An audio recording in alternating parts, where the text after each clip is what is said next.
प्रदेश में एक राज्य एक चुनाव के लिए समिति के गठन पर सवाल। विधायक द्वितीय किरण माहेश्वरी का सवाल, मंत्री झाबर सिंह खर्रा का जवाब। सीमा परिसीमन का कार्य प्रक्रिया में है, विधिक राय ली जा रही है, प्राप्त होने पर कार्यवाही की जाएगी। 1 जुलाई को समिति का गठन किया जाना है। वर्तमान में जितनी नगर निकाय हैं उनके चुनाव लगभग 8 चरणों में संपन्न हुए। बार बार चुनाव होने से आचार संहिता लगानी पड़ती है और बार बार लगने वाली आचार संहिता से विकास अवरुद्ध होता है। दीप्ति माहेश्वरी ने कहा, क्या ईवीएम की आवश्यकता रहेगी? मंत्री ने कहा, नगर निकायों के चुनाव का दायित्व राजस्व विभाग का। अभी नगर निकायों के परिसीमन का काम चल रहा है, इसके बाद पता चलेगा कि राज्य की नगर निकायों में कुल कितने वार्ड गठित होंगे। टीकाराम जूली ने कहा, सबको चिंता हो रही है कि चुनाव कब होंगे। जो सरपंच जहां थे उन्हें ही अध्यक्ष बना दिया गया और कह दिया गया कि जब तक चुनाव नहीं होगा अध्यक्ष रहेंगे। अभी हमारा पुनः सीमांकन चल रहा है, जब पूरा होगा तो मतदाता सूचियों का काम चलेगा। मतदाता सूची का काम पूरा होने के बाद राज्य सरकार का मानस है कि साल 2025 में सभी नगर निकायों का एक साथ चुनाव करा दिया जाए।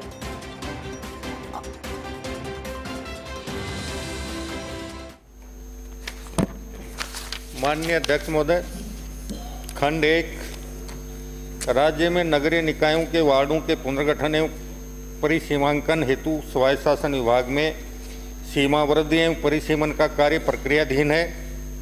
इस संबंध में जारी चरणबद्ध कार्यक्रम परिशिष्ट पर संलग्न है। एक राज्य एक चुनाव के संबंध में विधिक राय ली जा रही है, प्राप्त होने पर नियमानुसार कार्रवाई की जाएगी। खंड 2 नगरीय निकायों के पुनर्गठन एवं परिसीमांकन हेतु प्राप्त प्रस्तावों के परीक्षण एवं समीक्षा हेतु आदेश दिनांक 16/1/25 से एक मंत्रिमंडलीय उप समिति का गठन किया गया है। आदेश की प्रति परिशिष्ट पर संलग्न है। उक्त उप समिति की बैठक उपरोक्त अनुसार निर्धारित कार्यक्रम पूर्ण होने के बाद आयोजित किया जाना प्रस्तावित है। खंड 3 वर्तमान में संशोधन का कोई प्रस्ताव विचाराधीन नहीं है, विधिक राय ली जा रही है, प्राप्त होने पर निर्णय लिया जाएगा। माननीय सदस्य। माननीय अध्यक्ष महोदय, मैं आपके माध्यम से माननीय मंत्री महोदय से जानना चाहूंगी कि राजस्थान के जो सभी नगर निकायों के में एकीकृत चुनाव कराने का मुख्य उद्देश्य क्या है एवं इससे राजस्थान की जनता को क्या लाभ होंगे? माननीय मंत्री जी। माननीय अध्यक्ष महोदय, मैं आपके मार्फत सदन को और माननीय सदस्य को बताना चाहूंगा कि एक राज्य एक चुनाव का मूल उद्देश्य यह है कि पिछले आज की वर्तमान स्थिति में हमारे पास जितने नगर निकाय हैं उनके चुनाव लगभग 8 चरणों में संपन्न हुए थे।